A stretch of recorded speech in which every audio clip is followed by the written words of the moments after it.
Need study YouTube channel में आपका स्वागत है। इस वीडियो में हम लोग FYGP semester 2 minor subject tourism and hospitality management का एक बहुत ही इंपॉर्टेंट प्रश्न देखेंगे। प्रश्न हमारा है, पर्यटन को प्रभावित करने वाले कारकों का वर्णन करें। तो इस प्रश्न के एग्जाम में आने के 100% चांस है कि यह प्रश्न आपके एग्जाम में आएगा, इसलिए गलती नहीं करना है। एग्जाम के टाइम में भी बहुत सारे स्टूडेंट अच्छे तरह से नहीं पढ़ते हैं।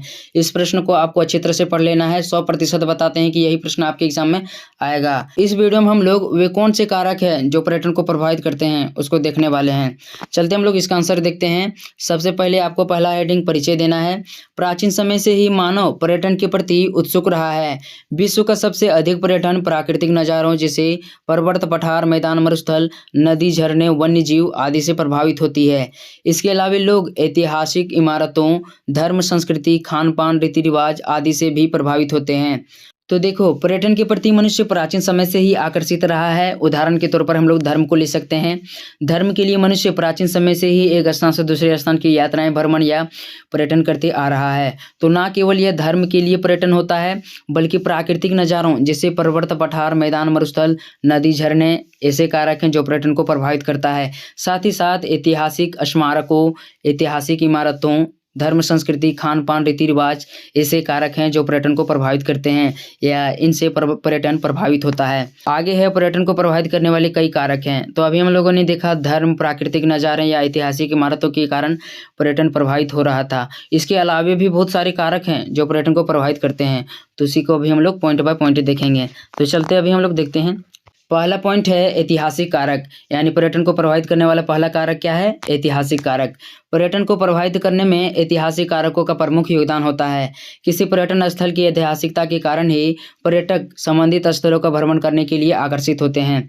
तो देखो, जो पर्यटन स्थल जितना ऐतिहासिक होगा, जितना पुराना होगा, वहाँ पर पर्यटक उतना ही अधिक आएंगे। यानी कि ऐतिहासिकता के कारण भी पर्यटन प्रभावित होता है।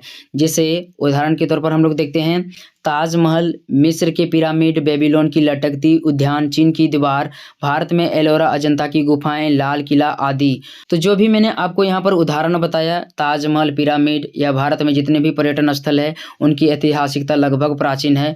तो इन ऐतिहासिक विरासत स्थलों पर लगभग जो होते हैं डेली पर्यटक आते रहते हैं। तो जो पर्यटन स्थल जितना ऐतिहासिक होगा वहाँ पर उतना अधिक पर्यटक आएंगे, यानी ऐतिहासिक कारकों के चलते भी पर्यटन प्रभावित होता है। नेक्स्ट पॉइंट देखते हैं हम लोग। दूसरा पॉइंट आपको देना है प्राकृतिक कारक। तो प्राकृतिक कारक करने का मतलब है जो प्रकृति का दृश्य होता है, जो प्रकृति का सौंदर्य होता है, इसके कारण पर्यटन प्रभावित होता है। इस पॉइंट को हम लोग देखते हैं। किसी पर्यटन स्थल के आसपास का प्राकृतिक सौंदर्य ही पर्यटकों को अपनी ओर आकर्षित करता है। अतः किसी स्थान के मौसम, जलवायु, प्राकृतिक वनस्पति, जीवों की विविधता, पर्वत, पठार, नदी, झरने आदि पर्यटन को प्रभावित करते हैं। तो देखो, जो पर्यटन होता है वह प्रकृति पर आधारित होता है। प्रकृति पर आधारित करने का मतलब है, आप किसी भी पर्यटन स्थल पर ले लो, वहाँ पर जो फूलों के बागान होते हैं, जो झाड़ियाँ लगी होती है, यह प्रकृति को दर्शाती है। तो बिना प्रकृति के पर्यटन स्थल चल ही नहीं सकता है। तो पर्यटन क्या होता है? प्रकृति पर आधारित होता है। जैसे आप किसी स्थान के मौसम, जलवायु को ले लो। यदि किसी स्थान में अच्छा मौसम है, अच्छा जलवायु है, अनुकूल जलवायु है, तो वहाँ पर अधिक से अधिक पर्यटक जाएंगे। प्राकृतिक वनस्पति मैंने आपको बता ही दे दिया। जीवों की विविधता, जहाँ पर जीव जंतु अधिक पाए जाते हैं वहाँ पर लोग अधिक से अधिक पर्यटक पहुँचते हैं। पर्वत, पठार, नदी, झरने पहले ही पर्यटक के एक प्रमुख केंद्र के रूप में विकसित हो चुका है। इस प्रकार से जो प्राकृतिक कारक होता है, यानी जो प्रकृति का दृश्य होता है, जो उसकी सुंदरता होती है, यही पर्यटन को प्रभावित करता है। अच्छी सुंदरता होगा पर्यटन का तो वहाँ पर अधिक से अधिक पर्यटन जाएंगे। आगे उदाहरण है, तो उदाहरण को मैंने बता ही दिया। सुहावना मौसम और बादलों से ढका पर्वत, यहाँ पर्वत होगा। यदि आप किसी पर्वतीय इलाकों पर चल जाएं तो वहाँ पर क्या होता है, बादलों का जो सीन देखने का मिलता है ना, अजीब होता है। तो कभी कभी लोग उन बादलों को देखने के लिए भी पर्यटन स्थलों पर जाते हैं। तो यह सब प्राकृतिक उदाहरण है। तीसरा पॉइंट आपको देना है सामाजिक कारक, यानी सामाजिक कारकों के चलते भी पर्यटन प्रभावित होता है। दुनिया में कई ऐसे समुदाय हैं जिनके आम लोगों से भिन्न एक अलग सामाजिक सांस्कृतिक रीति रिवाज है, जहां पर अक्सर विभिन्न प्रकार के नृत्य, संगीत, महोत्सव आयोजन होते रहते हैं, जो पर्यटक को अपनी ओर आकर्षित करता है। तो आपको इसको अच्छी तरह से समझना है। देखो, जो सामाजिक कारक होता है, सामाजिक कारक कहने का मतलब है जो विभिन्न प्रकार के समुदाय हैं। दुनिया में कई प्रकार के समुदाय पाए जाते हैं। भारत में ही ले सकते हैं। जिस राज्य में आप चल जाओ, 28 राज्य है कि नहीं, तो 28 राज्य में अलग अलग जनजातियाँ देखने को मिलता है। तो उनकी अलग अलग सामाजिक सांस्कृतिक सांस्कृतिक रीति रिवाज होते हैं। वहाँ पर समय समय पर अलग अलग सांस्कृतिक कार्यक्रम होते रहते हैं, उनके रीति रिवाज अलग अलग होते हैं, तो उनको देखने के लिए भी कभी कभी पर्यटक आते जाते रहते हैं। ठीक है, तो इससे भी पर्यटन प्रभावित होता है। उदाहरण के तौर पर हम लोग लिख सकते हैं अफ्रीका की मसाई जनजाति और भारत के दक्षिण पूर्वी राज्यों में आयोजित होने वाले नृत्य संगीत। तो देखो, जो अफ्रीका का मसाई जनजाति है, इनकी एक अलग सामाजिक सांस्कृतिक रीति रिवाज है, तो जो पर्यटक होते हैं उनको देखने के लिए उनको जाते हैं, तो इससे वहाँ का पर्यटन प्रभावित हो रहा है, आप समझ सकते हैं। इसके अलावा भारत का जो दक्षिण पूर्वी राज्य हो गया, जैसे नागालैंड हो गया, तो नागालैंड में अलग ही सामाजिक सांस्कृतिक रीति रिवाज होता है, उनका रहन सहन अलग होता है, तो वहाँ भी लोग पर्यटन करने के लिए जाते हैं, उनकी नृत्य संगीत को देखने के लिए जाते हैं। तो सामाजिक सांस्कृतिक कारक भी पर्यटन को प्रभावित करता है। ठीक है, नेक्स्ट पॉइंट हम लोग देखते हैं। चौथा पॉइंट आपको देना है सांस्कृतिक कारक। सांस्कृतिक कारक का मतलब है जो मनुष्यों के द्वारा पर्यटन को बढ़ावा देने के लिए जिन भी चीज़ों का निर्माण किया जाता है उसको सांस्कृतिक कारक कहते हैं। पर्यटन के विकास को सांस्कृतिक कारक भी प्रभावित करता है। लोग आकर्षित हो सके इसके लिए मनुष्य अपनी आवश्यकता, रुचि और बुद्धि का प्रयोग करके प्राकृतिक कारकों से सांस्कृतिक वातावरण जैसे मेले, त्योहार, राष्ट्रीय उद्यान, पार्क, संग्रहालय, स्मारक आदि का निर्माण करते हैं जो पर्यटन को प्रभावित करते हैं। तो मैंने आपको बता दिया सांस्कृतिक कारक क्या होता है। मनुष्य क्या करता है, प्राकृतिक तत्वों में छेड़छाड़ करके, ठीक है, उसको परिवर्तित करके एक अलग रूप दे देता है जिसको सांस्कृतिक कारक कहते हैं। तो इनके चलते जो पर्यटन स्थलों का निर्माण होता है उनसे भी पर्यटन प्रभावित होता है। उदाहरण के तौर पर हम लोग मेले ले सकते हैं। तो मेले आदमियों के द्वारा लगाया जाता है, मनुष्यों के द्वारा लगाया जाता है। तो कभी कभी जो मेला हो गया, बड़ा मेला जैसे कुंभ मेला, तो कुंभ मेला पर भी लोग दूर दूर से देखने के लिए जाते हैं, यानी पर्यटन करते हैं।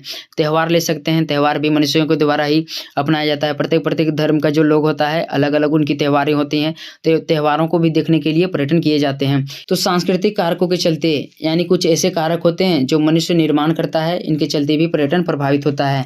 नेक्स्ट पॉइंट हम लोग देखते हैं। पांचवा पॉइंट आपको देना है आर्थिक कारक।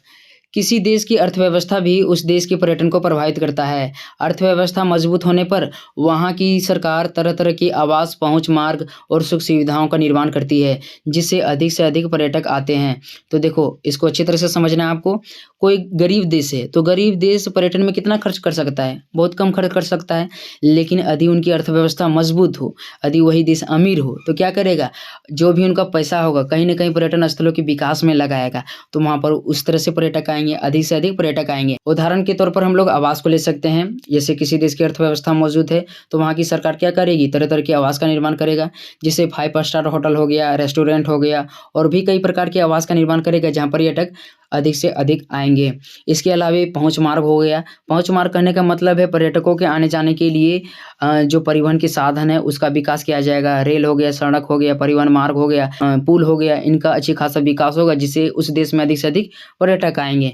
इसके अलावा सुख सुविधा हो गया, जो भी मनोरंजन के संसाधन होते हैं, झूला हो गया और तरह तरह नाव हो गया, तो जो भी पर्यटन स्थल होंगे, अर्थव्यवस्था मजबूत होने पर वहाँ पर अधिक से अधिक पर्यटन के संसाधन देखने को मिलते हैं।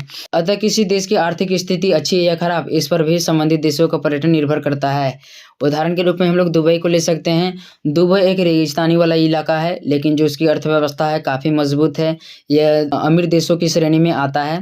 तो इस कारण से लोग क्या करते हैं, दुबई जाते हैं। आप लोग तो सुने होंगे दुबई गया है, तो इसको समझ गए होंगे। आर्थिक कारक भी पर्यटन को प्रभावित करता है।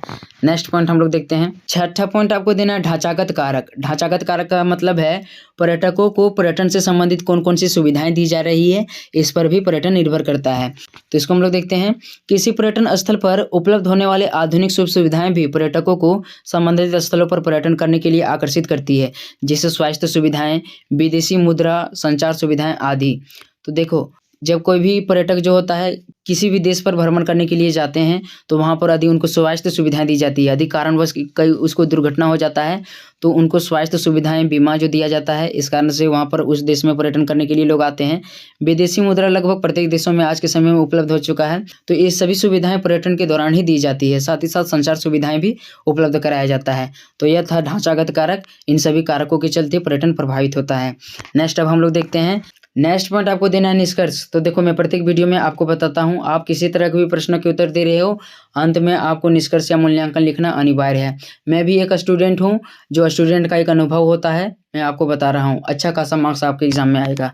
निष्कर्ष में आपको लिखना है, इस प्रकार से उपयुक्त कारकों के आधार पर कहा जा सकता है कि प्राकृतिक, ऐतिहासिक, सामाजिक, सांस्कृतिक, आर्थिक और ढांचागत कारकों जैसे कई कारक हैं जिनसे किसी न किसी रूप से पर्यटन प्रभावित होता है।